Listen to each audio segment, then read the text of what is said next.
너는 매년 3번 내게 절기를 지킬지니라. 너는 무교병의 절기를 지키라. 내가 내게 명령한 대로 아비벌에 정한 때에 이래 동안 무교병을 먹을지니 이는 그 달에 내가 애굽에서 나왔음이라. 빈손으로 내 앞에 나오지 말지니라. 맥추절을 지키라. 이는 내가 수고하여 밭에 뿌린 것의 첫 열매를 거둠이니라. 수장절을 지키라. 이는 내가 수고하여 이룬 것을 연말에 밭에서부터 거두어 저장함이니라. 내 모든 남자는 매년 3번씩 주 여호와께 보일지니라. 너는 내 제물의 피를 유교병과 함께 드리지 말며 내 절기 제물의 기름을 아침까지 남겨두지 말지니라. 내 토지에서 처음 거둔 열매의 가장 좋은 것을 가져다가 너의 하나님 여호와의 전에 드릴지니라. 너는 염소 새끼를 그 어미의 젖으로 삼지 말지니라. 내가 사자를 내 앞서 보내어 길에서 너를 보호하여 너를 내가 예비한 곳에 이르게 하리니 너희는 삼가 그의 목소리를 청종하고 그를 노엽게 하지 말라. 그가 너희의 허물을 용서하지 아니할 것은 내 이름이 그에게 있음이니라. 내가 그의 목소리를 잘 청종하고 내 모든 말대로 행하면 내가 내 원수에게 원수가 되고 내 대적에게 대적이 될지라. 내 사자가 내 앞서 가서 너를 아모리 사람과 헷 사람과 브리스 사람과 가나안 사람과 히위 사람과 여부스 사람에게로 인도하고 나는 그들을 끊으리니 너는 그들의 신을 경배하지 말며 섬기지 말며 그들의 행위를 본받지 말고 그것들을 다 깨트리며 그들의 주상을 부수고 내 하나님 여호와를 섬기라.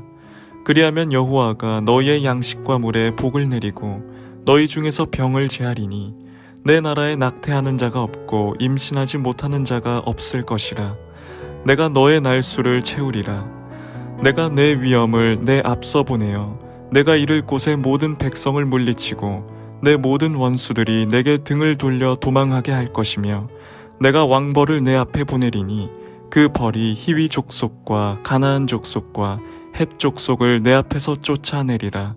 그러나 그 땅이 황폐하게 되므로 들짐승이 번성하여 너희를 해할까 하여 1년 안에는 그들을 내 앞에서 쫓아내지 아니하고 내가 번성하여 그 땅을 기업으로 얻을 때까지 내가 그들을 내 앞에서 조금씩 쫓아내리라.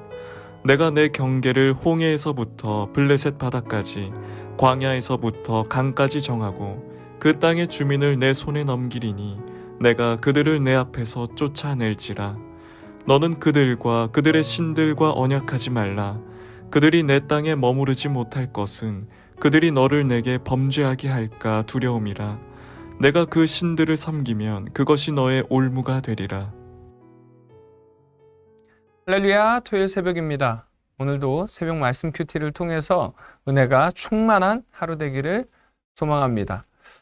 나라에서 국경일을 제정하는 이유는요, 나라의 역사나 가치를 국민들이 기억하게 하려는 것입니다.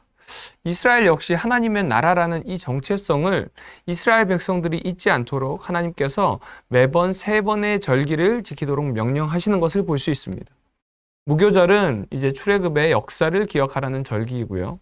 그리고 이제 맥추절과 수장절은 가나안 땅에 들어가서 이제 열매를 거두고 그 열매를 저장하게 하신 그 하나님의 은혜를 기념하기 위한 절기입니다. 하지만 하나님께서 강조하는 바는 무엇이냐면 이 절기를 지키는데 그 절기를 지킬 때에 올바른 제사로 드려야 한다는 것입니다. 그러면서 오늘 본문에 염소 새끼를 그 어미젖으로 삼는 것과 같이 이방 종교의 그 풍습들을 거두라고 이야기하고 계십니다. 절기를 기억하는 목적은 하나님의 은혜를 기억하는 것입니다. 하나님의 백성된 우리들 역시도 하나님께서 우리에게 주신 그 은혜를 기억하며 예배하며 감사하는 삶을 살아야 할 줄로 믿습니다. 또한 이런 삶의 방향이 세속적 요소들로 인해서 왜곡되지 않도록 우리가 항상 깨어 기도해야 할 것입니다. 또한 하나님께서는 하나님이 세우신 사자의 말에 순종하라고 명령하십니다. 그 이유는 지금 하나님의 사자, 내 사자가 하나님의 이름 곧 권세를 그에게 하나님께서 주었기 때문에 그렇습니다. 그래서 이 하나님의 사자에 대한 해석에 대해서 많은 견해가 있습니다. 왜냐하면 히브리 말로 사자는 말라크라는 단어를 쓰고 있는데 이 단어를 야훼 말라크라는 단어로 동일하게 쓰고 있습니다. 이 뜻은 하나님의 현현을 가르칩니다. 하나님의 인격화를 지칭하는 말이기 때문에 그렇습니다. 즉 하나님께서 말씀하신 내 사자의 말라크는 하나님과 동등한 권위를 가진 사자라는 의미를 이야기하고 있습니다. 그래서 이스라엘 백성들에게 내 사자는 바로 보여지는 모세일 수도 있습니다. 그리고 그 다음 지도자인 여호수아를 가리킬 수도 있고요. 또한 보이지 않는 영적인 천사일 것이라는 해석도 있습니다. 하지만 신약 시대를 살아가는 우리에게 하나님의 사자는 명확합니다. 바로 우리의 마음속에 있는 성령님을 말씀하시고 계신 것입니다. 하나님의 사자인 성령님은 우리를 바른 길로 인도하십니다. 우리가 깨어있을 수 있도록 이끌어 가십니다. 그러기에 우리는 하나님께서 보내신 그 사자의 음성을 들어야 하며 주님의 이름으로 권위를 부여받은 그 사자에게 순종해야 합니다. 그럴 때 비로소 하나님께서 약속하신 가나안 땅에 들어갈 수 있다는 것입니다. 하나님께서는 이런 순종과 바른 예배를 드릴 때에 이스라엘 백성들을 필히 가나안 땅으로 인도하실 것이라고 약속하십니다. 하나님께서 거듭해서 강조하시는 것은 오직 하나님만을 섬기라는 것입니다. 이전에 애굽 땅에 젖어 있던 그런 습관들, 생각들, 관념들 모두 벗어버리고 오직 하나님만을 섬길 것을 강조하십니다. 그리고 그렇게 하나님을 섬길 때 하나님께서는 약속한 땅으로 인도해 주신다는 것입니다. 오늘 하루를 살아가는 우리 남서울 비전교회 성도님들 역시 오직 하나님만을 바라보며 성령님의 인도하심에 순종하여서 하나님께서 각자에게 약속하신 그 은혜를 받아 누리는 오늘 하루가 되시기를 주님의 이름으로 축원드립니다. 기도하겠습니다. 은혜가 충만하신 하나님 아버지 감사합니다.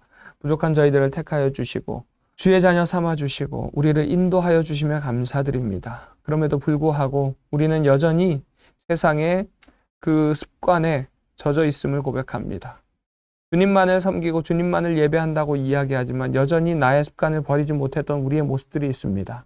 주님, 오늘의 말씀처럼 이제는 세속적인 모습들을 모두 다 내려놓고 오직 주님만을 바라보며 나아가는 저희들 될 수 있도록 주여 도와주시옵소서. 그리하여서 주님께서 우리에게 약속하신 그 은혜를 충만히 받아 누리는 우리 남서울 비전교회 성도님들 될 수 있도록 주님께서 함께하여 주시옵소서. 내 사자를 보내어 주님께서 인도하여 주신다라고 말씀하신 것처럼 오늘 하루 우리의 삶 가운데 주의 성령님께서 우리의 마음 가운데 자정하셔서 인도하여 주시고 그 인도하심대로 순종하며 나아가는 저희들 될 수 있도록 주여 도와주시옵소서. 모든 것에 감사드리며 사역사하시는 예수님의 이름으로 기도드립니다. 아멘.